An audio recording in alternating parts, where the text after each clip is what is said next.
Inebriated Insights with Mark Haan. Everybody, welcome to Inebriated Insights, the show where we drink away our depression over the news. Boy, do we have a lot to drink away. Tonight, we are not presented by Corona, but hell of a beer. Corona, find your beach. I am joined, as always, by my producer, Dave Stratton, along with Michael Tauzin and Jett. How's it going, guys? All right. How's it going? Trying to get shit switched around here. Well, there's Jett drinking that Jack Daniel's Tennessee Apple. Wow. Not brought to you by them either, but let's do it. I'm glad I don't have the green screen activated, because then this would be invisible. Got it. Well, we're not.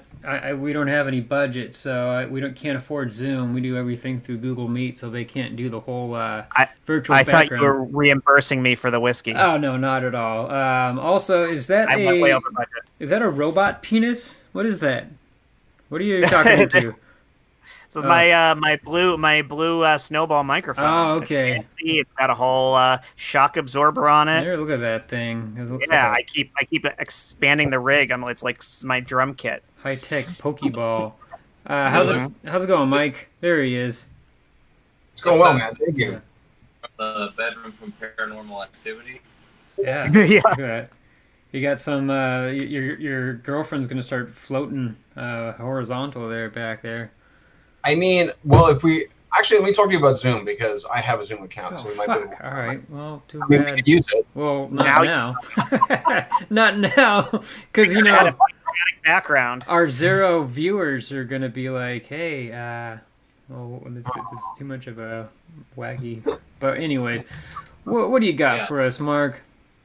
Well, let's get into it. But before that, what is our drinking word tonight? Oh yeah, we're just gonna bite the bullet and we're gonna go with debate. Right. Yeah. I got a little bit of a different setup. I'm not on my couch. I just mainly was too lazy to set it up. So yeah, here he is in my office, which I have this awesome backdrop. So because we don't. All right. Anyways, what's going on, Mark? Let's chug it. Oh yeah, fuck! I didn't do the music thing. Alright.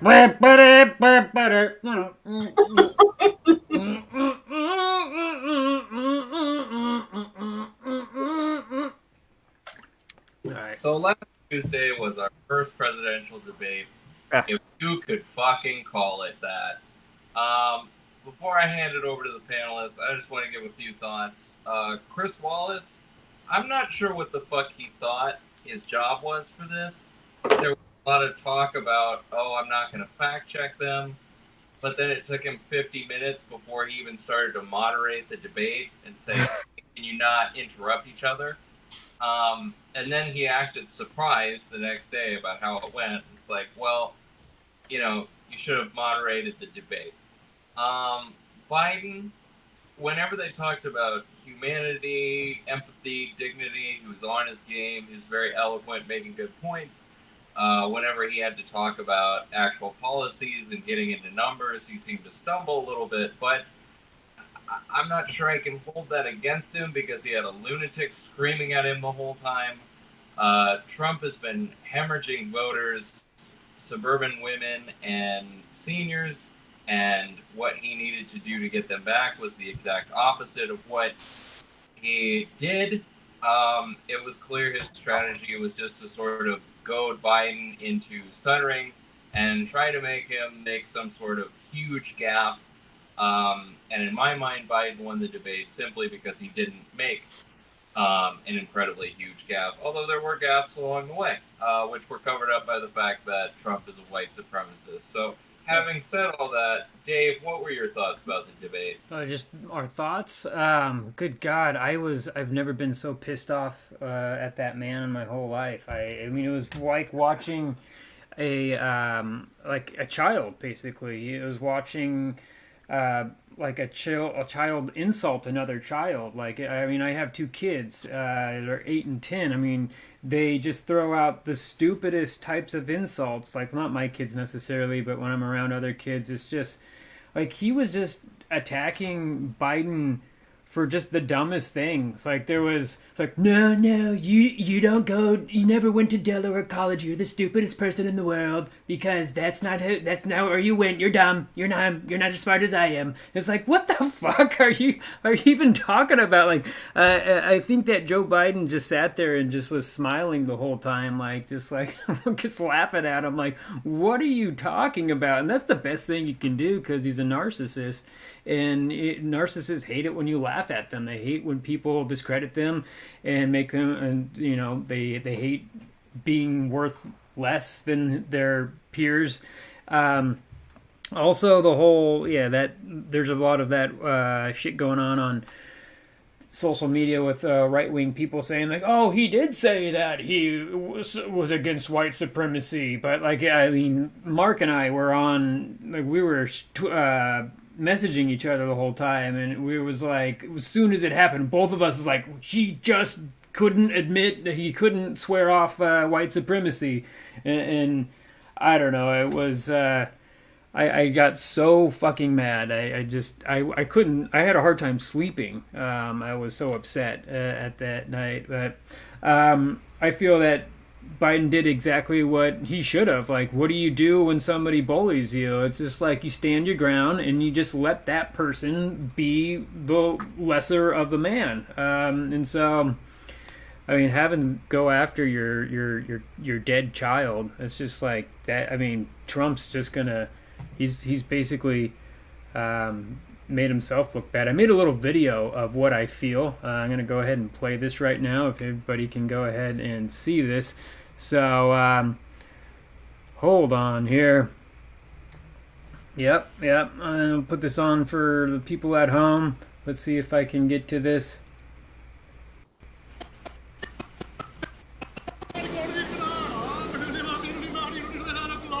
This is the ending of the video, by the way. Exactly what happened.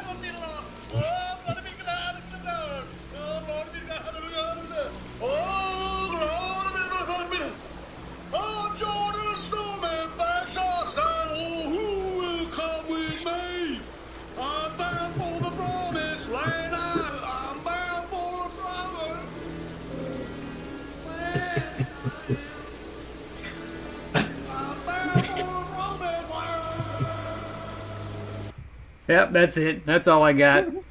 So, spent a good portion of the day making that shit, and then I tried to post it on YouTube, and it was just like, oh, not on YouTube, on Facebook. And like, they took it down in like 3 seconds. They're like, nope, you can't show that. It's too much fucking stuff going on there. But, all right, that's my rant. What's going on with everybody else?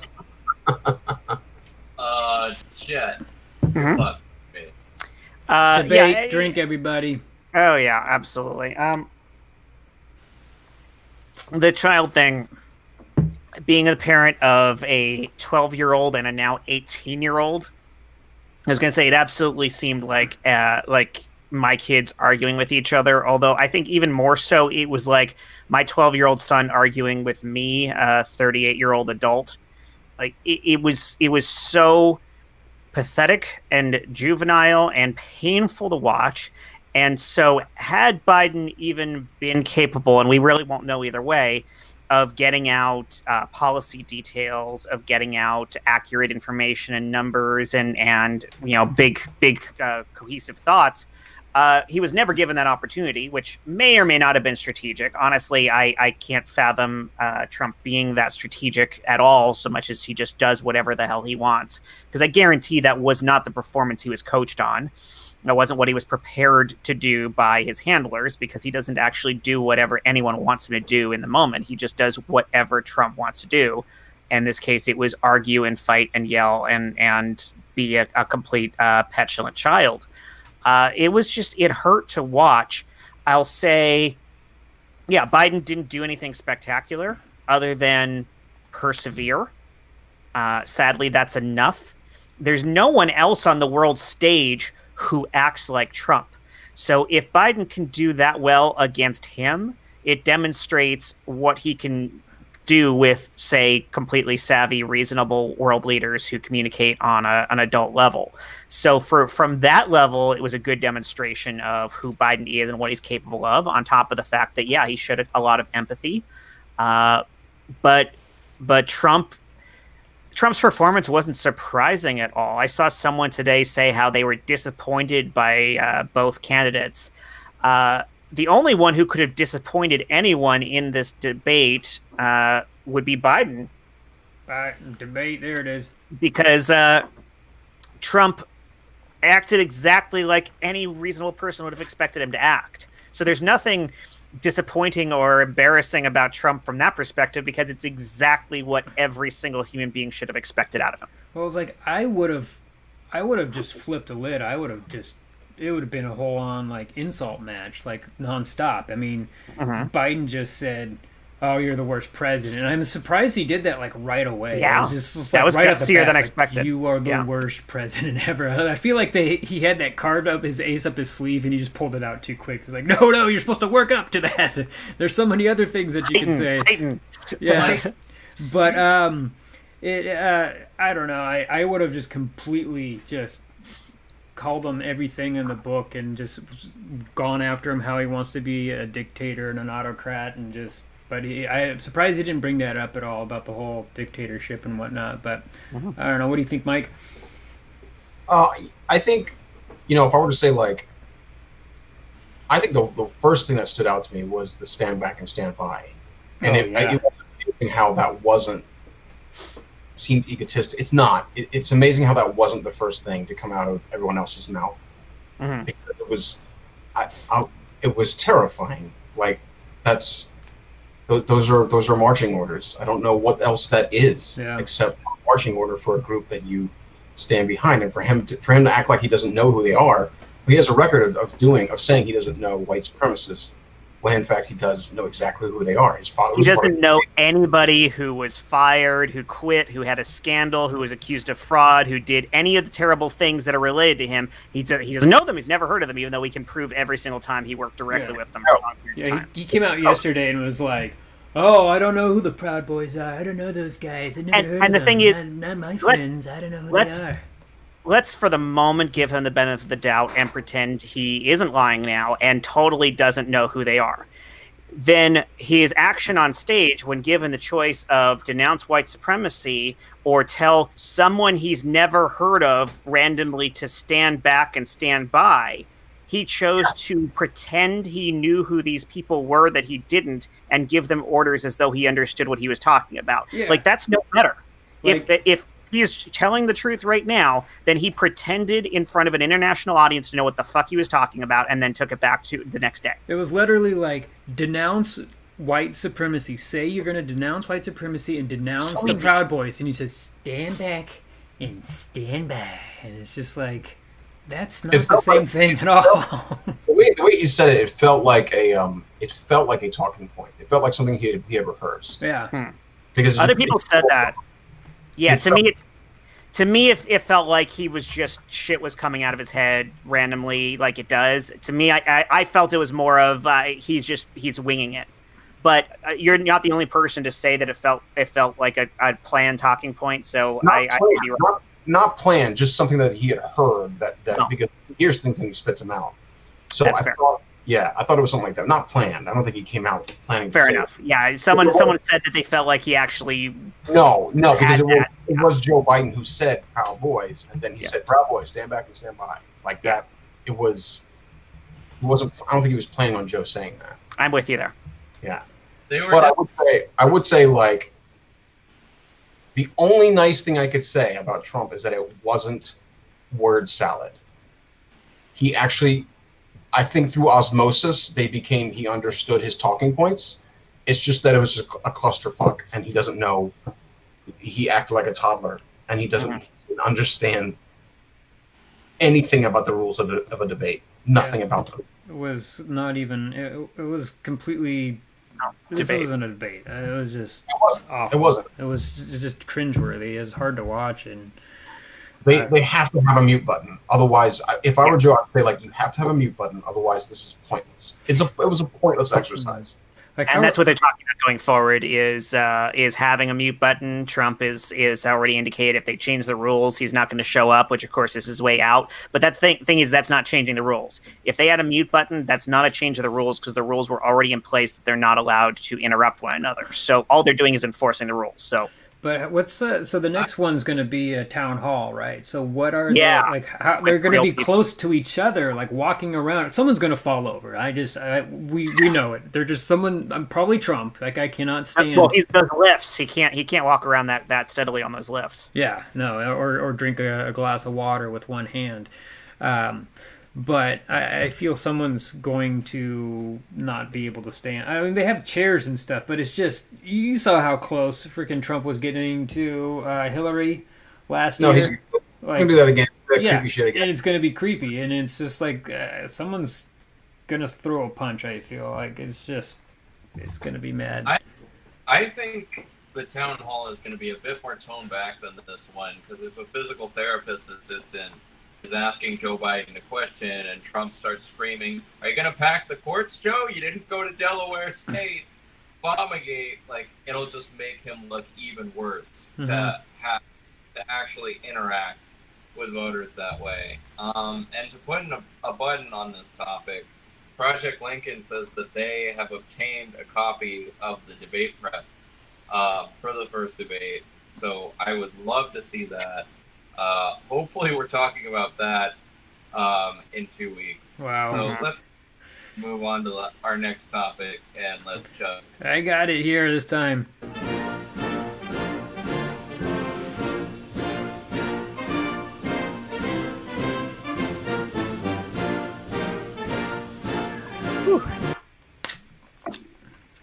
So Trump has nominated Amy Coney Barrett to the Supreme Court. He was reportedly picking between her and Barbara Lagoa. Barbara Lagoa has less of a rap sheet on touching conservative erogenous zones, so he went with Amy Coney Barrett. Her have been anti-immigrant, very pro-gun. In 2006, it just came out today, she wrote something about, or signed off on something about repealing Roe versus Wade. We know she's in favor of repealing the ACA, so she's just a nightmare. She seems even further right than Neil Gorsuch or Brett Kavanaugh, and there's really nothing that we can do to stop them from putting her in there other than putting public pressure on her. They have the votes, they have the time, but the question is, do you think the Democrats will be able to make a winning argument politically over using the ACA and Roe versus Wade?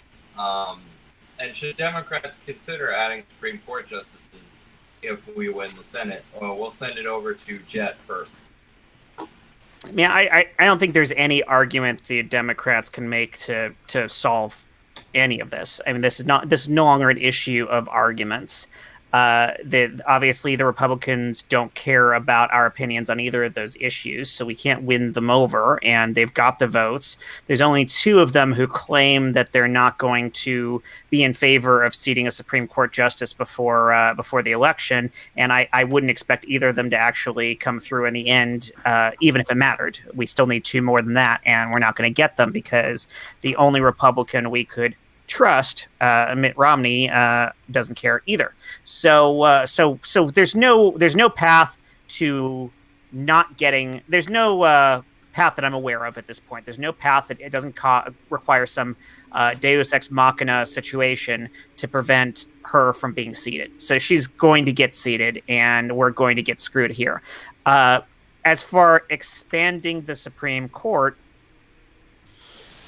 it's something that I think the Democrats are very timid to do for a variety of reasons. It certainly opens up some potential precedents that could be used against us in the future, much like executive orders were before that. So it's a concern, but I do think at this point it's been proven to us that under zero circumstances will the Republicans fight fair when it comes to the Supreme Court. There is absolutely no part of this whatsoever where they are handling this with decency and honor, given their track record, given things, the exact quotes they said. I mean, look at Lindsey Graham and him telling us to use it against him, and he doesn't give two shits that we're using it against him now. So what was the meaning of that? In which case, all we have left out of necessity, because it is the standard put in place, is we have to fight dirty back. Because dirty is the only way this works now. Dirty is now the official way of the land when it comes to the Supreme Court, which is sickening and disgusting and should never have gotten here, and I don't support the concept of it. But we cannot win with the moral high ground, because we always lose with the moral high ground. All I see left is, yes, that's expanding the Supreme Court. Yeah. That's all I see left. And overhauling the system by which the Supreme Court justices are even put in place. Yeah. We need an overhaul on this lifetime appointment concept. And we need an overhaul on the way the numbers work, the way the judges appoint, the limits, and so on. I think there should be limits on how many an individual judge can appoint, and various buffers and all these things. We need an entire new system. And if we end up with the House and the Senate and the presidency, we need to A, expand, and B, lock this shit down so this can't happen again to either side. Yeah. To either side. We shouldn't have the power to screw them this way either. Well, it's like I read this article in Atlantic. I don't know. I know it's very liberal and whatnot, but it's if you in the filibuster. That's step one in the filibuster. So they can't. The Republicans can't go ahead and just sit there when Democrats. They win the House, the Senate, and the presidency. In the filibuster, put six Supreme Court justices on, and then that's madness, because then they're going to go ahead and put that. But if you do that, you do there's two House votes, House bills that are sitting on the Senate floor right now that Mitch isn't touching, about voters' right. It's going to destroy gerrymandering. Lots of provisions in for expanding voting and making sure that everybody can get registered. If all of these things are put in place, no radical Republican will ever be president again. Like they either have to de-radicalize or they're not going to be in office, and so they might not even get a chance to put any conservative Supreme Court justices back on to load the court up with their 6 picks that they want to put in. So we have 21 justices in the future. Like, it's just, they're not going to get to that point. Like, because there's 15 million more registered Democrats than there are Republicans, but somehow they always have the Senate. They're always jumping back and forth with the House. Like, how in the hell do they win all the time? It's because of these fucking laws that they put into place that completely limits the Democrats' voice. And the Democrats don't unite. They don't come together and say, fuck this, we're going to come together. For some reason, Republicans, no matter who is in the seat for either the Senate, House, or the presidency, they're like, you know what, not my first choice, not even my fourth choice, but you know what, I'm going to vote for that person because they're Republican. Democrats are just like, well, they don't lean a little more to the left, so I'm going to vote for this third or fourth party that I know isn't going to win, but it's all about my morals. So that's why Democrats get fucked over. If we get 15 million people more to fucking come together and finally vote, like, this shit is... We're not going to see a Republican in power again in our lifetime. That's just my crazy idea. So, Michael, sorry I took up your time there. Yeah, what kind of rule would you like in place? Like, would you like something that marries up with the lame duck session? Would you like something that says, like, 80 days out, you can't do anything until a new thing happens? Or, because I didn't think 47 days? Yeah.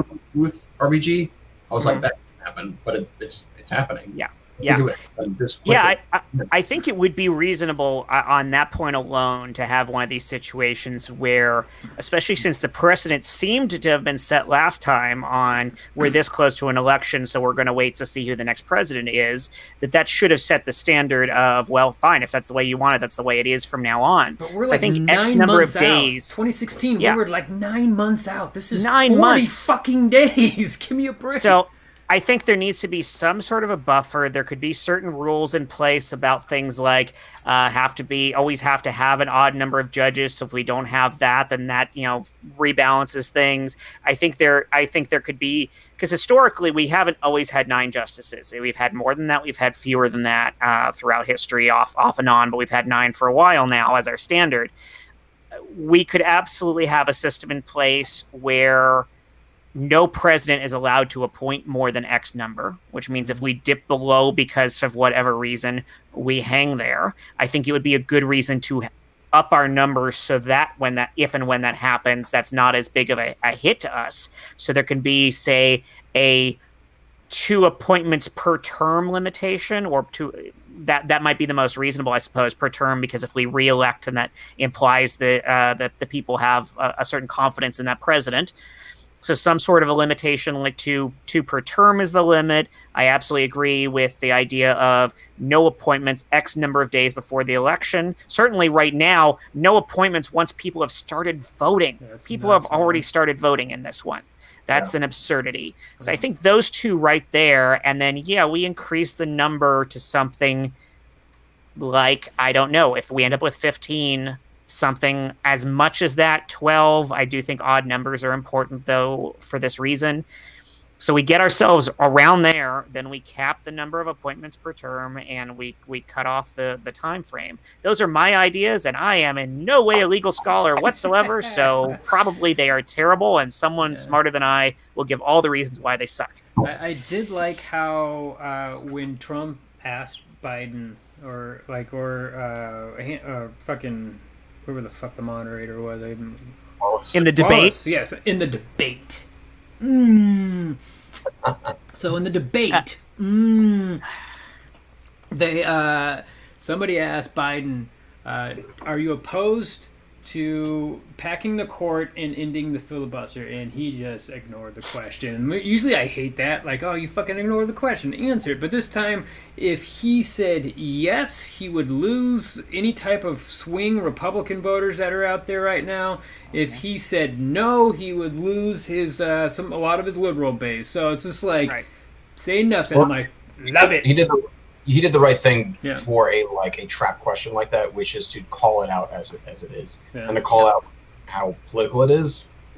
It's still it's still not the best answer. There's just no great answer there. No, right. But I'd like to believe that he didn't answer, that the only reason to not answer it is because he actually would consider it. But that's my wishful thinking, and that's not necessarily based in any reality. I sure hope he does. I really do. I honestly think that's why. And it is because in the past he said no, absolutely not. Mm-hmm. And I was discouraged because Dianne Feinstein and I saw different Senate candidates like Teresa Greenfield and John Ossoff were immediately like, no, we're not in favor of adding Supreme Court justices. But I think it may be a counterplay of like, we're saying this stuff now, and then after they confirm Amy Coney Barrett, then it's like, oh, okay, we didn't want to do this, but now we have to because that's fair. Yeah, like if the Republicans realized that they're gonna fuck themselves, like if we have this card on the table that if you put her on, we're putting 6 justices on. Not like actually say that, but just kind of nudge it to them, let them think that. Then maybe they'll back off. Like, hey, we could really screw ourselves over here. We might lose all 3 branches, the House, the Senate, and the presidency right now. We could really screw ourselves over right now. So maybe they'll second guess that and just say, like, we're going to back off. I did want to say one thing. Can't the House introduce a new articles of impeachment because of, I know we're going to talk about this soon, because of his taxes? I mean, there is evidence of tax evasion in there. Can't they say that Trump broke the law? Let's go ahead and write a new articles of impeachment there. Did I say Confederation? I think I'm drunk. Could be. Something like that. Articles of Confederation. Let's get away with the Constitution. Go back to the Confederate States. Sorry. Articles of impeachment. And so then they would have to vote on that in the Senate, and then they couldn't even vote on the Supreme Court justice. They could do that, but the Senate could still confirm the Supreme Court justice. Even though... Yeah. Okay, never mind then. I'll go back to my Articles of Confederation later. Sorry, go ahead, Mark. Well, I guess we'll take it to our next topic then. Let's go ahead and chug. Oh yeah, we got that again.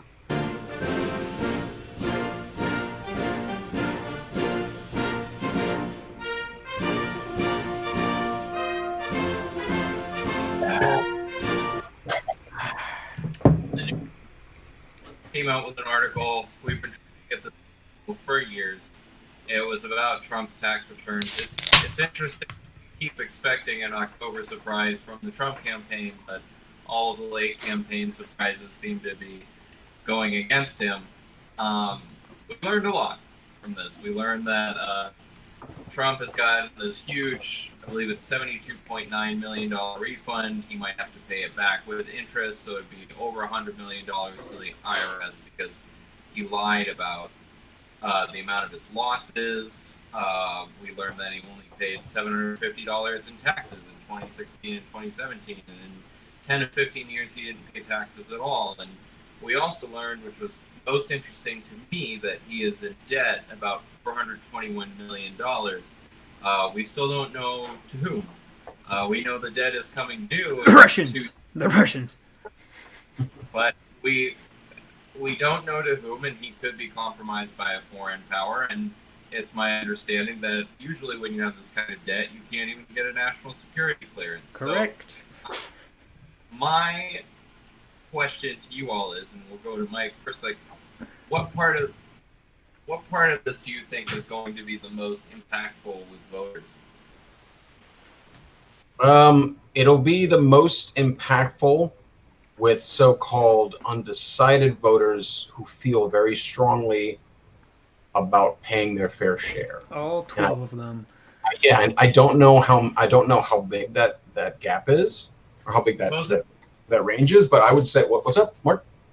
Supposedly 10% are undecided. Yeah, but undecided who actually feel like who are noble enough to pay all of their taxes and feel very strongly about leaders who don't.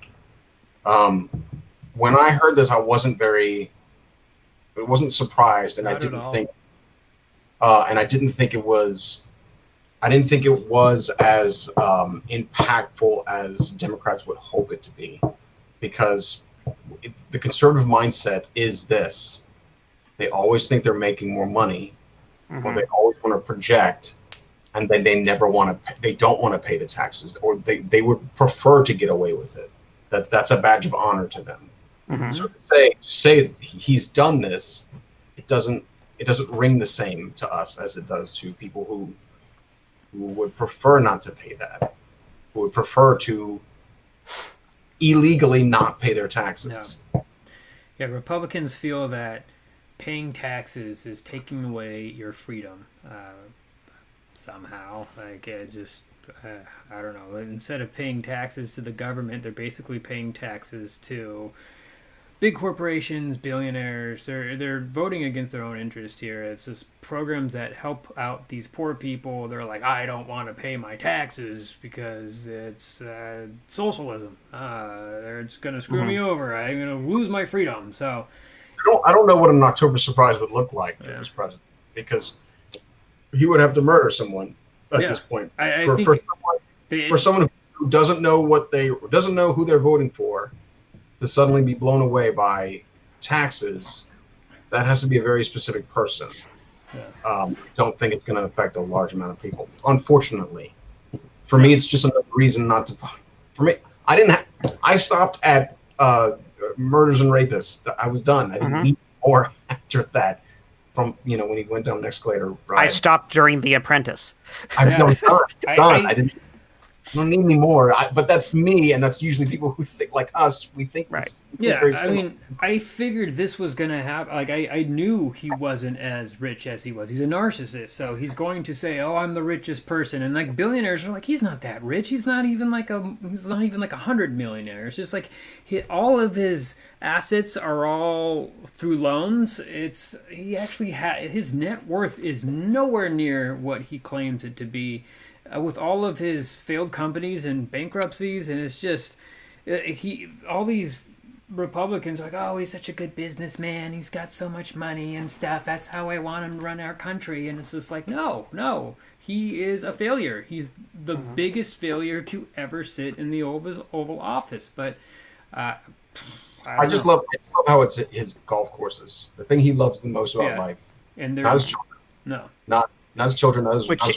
Didn't he claim during it that he thinks Biden during the debate he claimed he thinks Biden plays more golf than he does? Yeah, which I've never seen him play golf ever. There were so many things that day. Yeah, like I don't understand during the debate how it was like, "Oh, if you were president, there would have been 2 million people dead." It's like, where the fuck are you getting it? Like that wasn't just one time, but he just kept on pulling that. And there was that one moment I forget what it was that was called out, but Trump specifically blamed the Obama administration for setting some law into place. And then Biden said, "No, you put that in place." And Trump's response was, "Yeah, I did." It's like, wait, so you just called it out as a bad thing, blamed them for it, and then took credit for it when it was pointed out that it was you. Yeah. So it's not a terribly good argument to say it would have been worse, especially when you have 200,000 dead. I would just say, if I were Joe, I would say like, well, if that's your argument, why don't you make it to those who've lost people, to those who've lost lives, who've lost family members, and that's why it was. It's every moment that was powerful that Joe had, and this is the thing about people who stutter and who fought with things like that their entire life, and I know a lot of people who have it.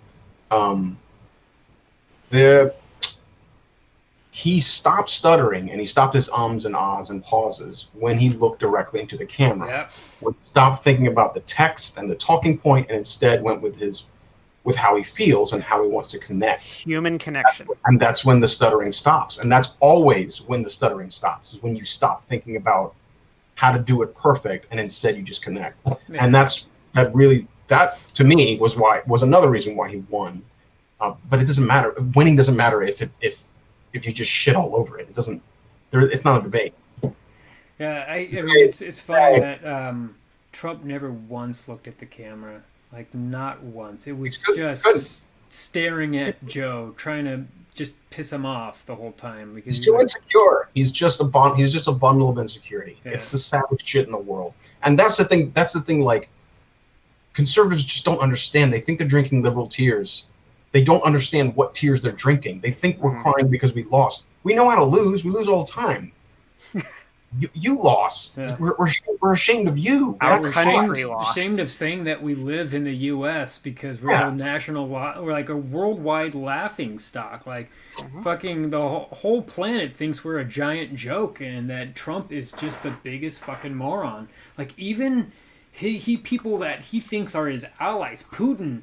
Putin will go on and like talk to him like they're buddies, but then just make fun of him behind his back. Like, fucking Kim Jong-un probably does it too. Like the whole, I went over to North Korea and we did a nuclear arms deal that they didn't do anything, and then he left, and then they went ahead and they continued testing their nuclear missiles and shit. And it was just like, fuck you.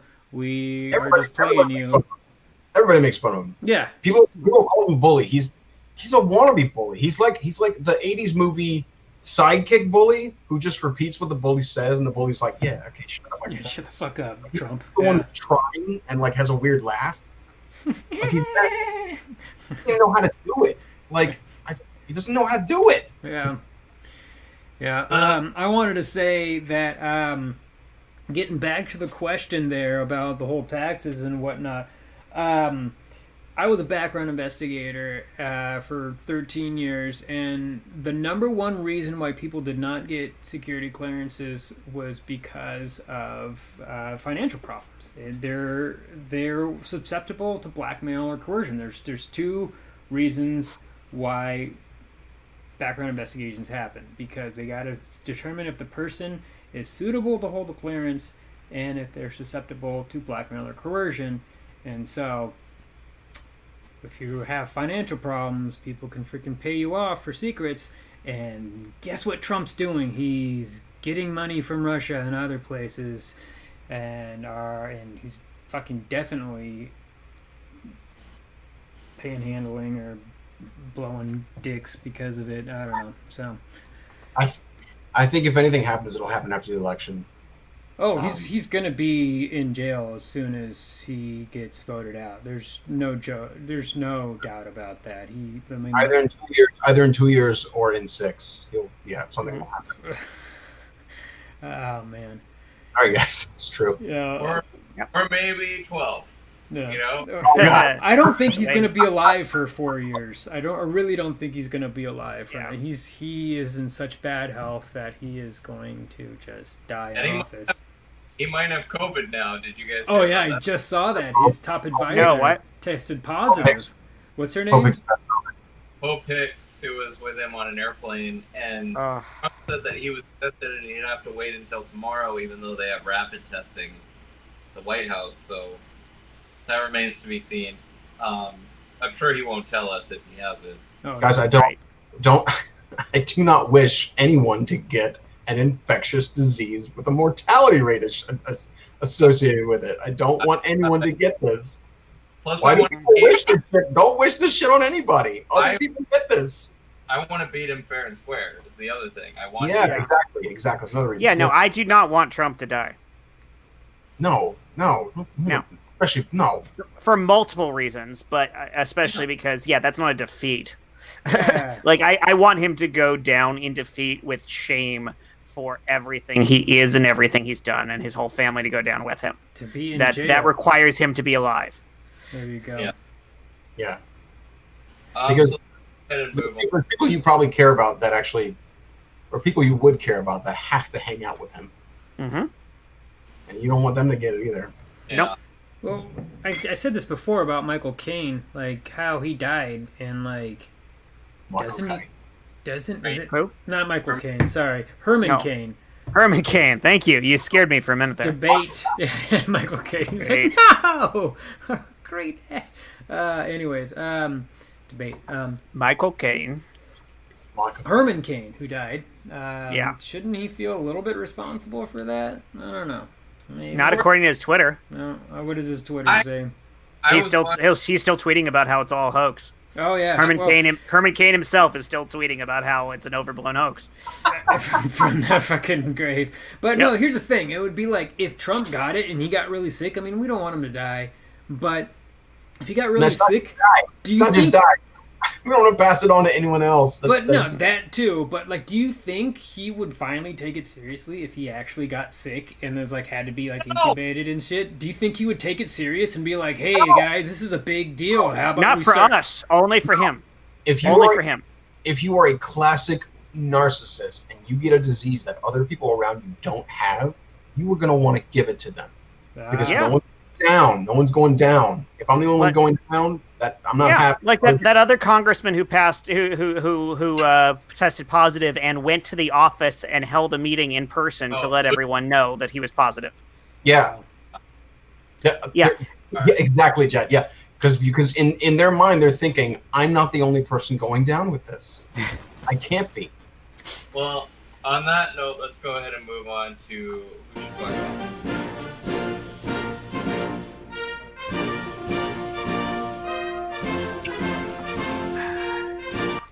Mike first. Mike, fuck off. Mike? Oh, who am I telling to fuck off? Yeah. Oh boy. Oh, does anyone else have one prepared? Let me think of one. I got one. Go ahead. All right.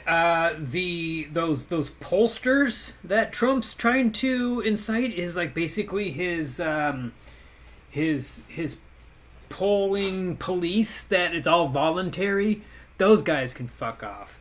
Man, going out to the polls and intimidating voters so that they don't feel safe in voting is the biggest fucking mockery of our political system that you could think of, man.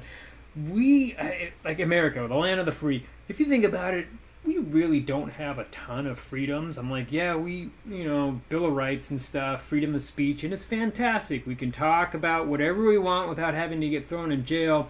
We can own guns. We there's a lot of, police can't come in. But the one thing that we have that can't be taken away from us is voting in people that we want to be representative. And when I say that, like, we don't have a lot of freedoms, because we're not a true democracy. So if a true democracy is like, we vote for everything, that the people vote for absolutely every bill. So we I'm losing my my knowledge of what I learned in political science back in college, but we vote for our representatives. Yeah, representative democracy. And so they go and they do the decision making for us. So if you take away that right, like, that's the biggest fucking freedom that we have, our voice. They take that away. And like, what he wants to do, he knows that if Democrats show up, if we have a lot of people turn out, it's just stuff that's been proven throughout the last several elections, that when people show up in numbers, Democrats win. And so he's trying to limit the numbers at the polls so that he has some chance. He knows he's going to lose. Absolutely knows it. So he's trying to intimidate people to go out by putting out his goddamn good time boys, or whatever the fuck they call them. Good time boys. Good time boys. I got mine. Okay. I got mine. I'm gonna say fuck off to Rick Santorum. Ooh. Oh, good I one. haven't heard that one in a while. Yeah. Because his excuse for the Proud Boys comment was Donald Trump doesn't want to piss off his potential voters, which begs a lot of questions. I mean, that's exactly the reason why. I totally agree. It's accurate. That is Totally accurate. right. It's accurate, but then it says, okay, Rick, I guess you know that white supremacists are for Donald Trump. Yeah. It's just like, denounce the KKK, and he's like, step back and stand by. Like, give me a fucking break, dude. Also, Santorum is the name of lube, feces, and cum mixed together. So that's that smell. So it's the official definition. That is the official definition. So who do you got, Jett? I'm going to tell Kayleigh McEnany to fuck off, the press secretary. Yeah, I mean, every press secretary he's had can always fuck off, but like she's just right in there with it. I think the latest thing today was saying that Amy Coney Barrett was a Rhodes Scholar, which she's not. She went to Rhodes University or something. I forget the exact school, but not a Rhodes Scholar. She's not smart. She went to Rhodes University. You're not. You're the most unsmart person ever. You're not smarter than me. Blah, blah, blah, blah, blah. The general constant defense of all of the lying bullshit. Like, that is the worst job I could imagine anyone having, and it seems like every press secretary he's had has done it with zeal. Yeah.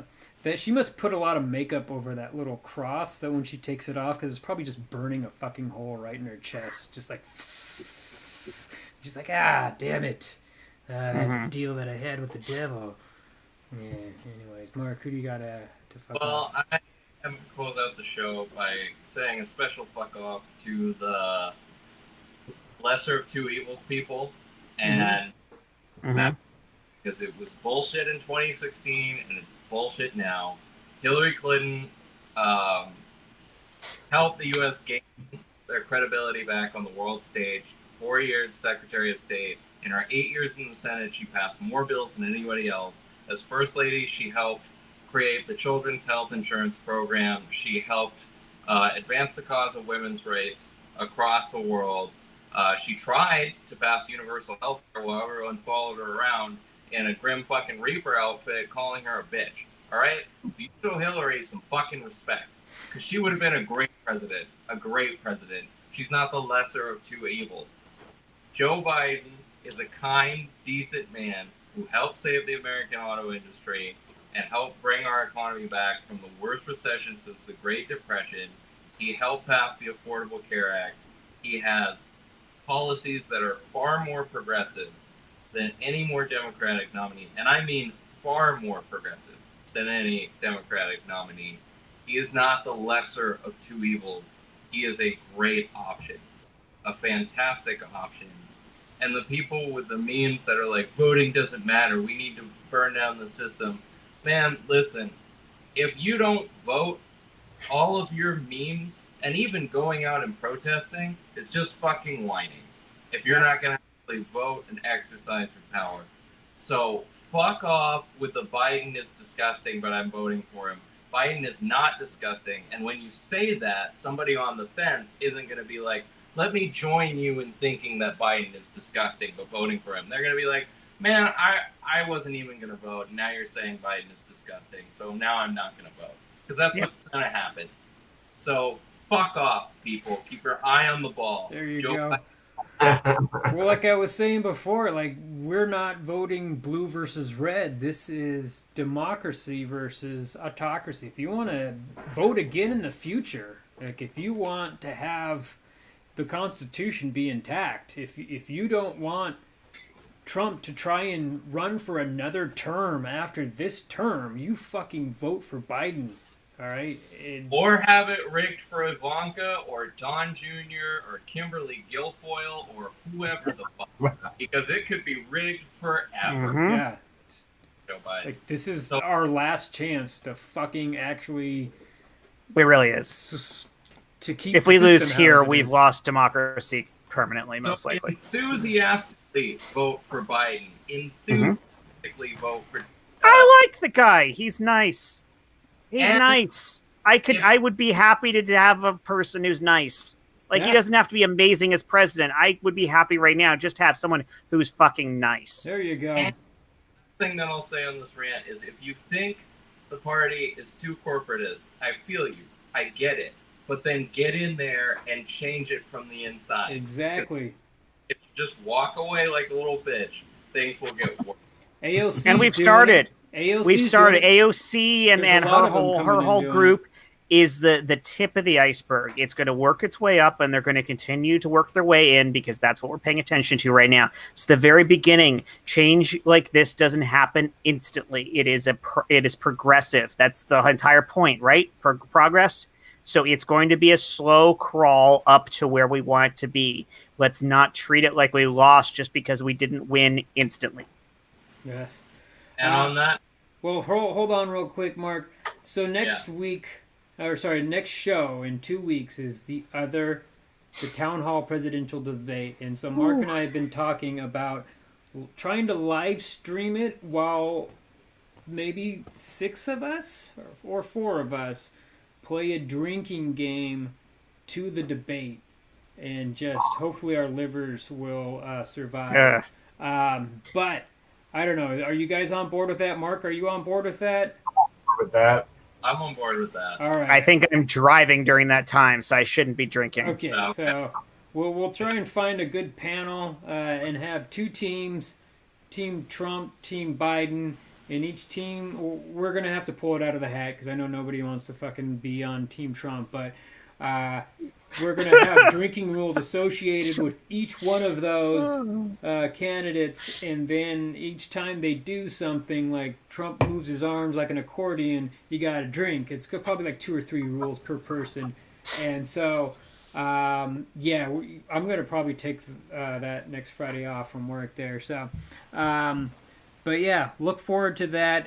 To the 2 people watching right now. We're going to go ahead and end the show. Take it away, Mark.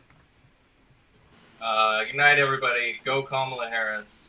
Go Kick Biden. my ass. When's that debate? Good debate.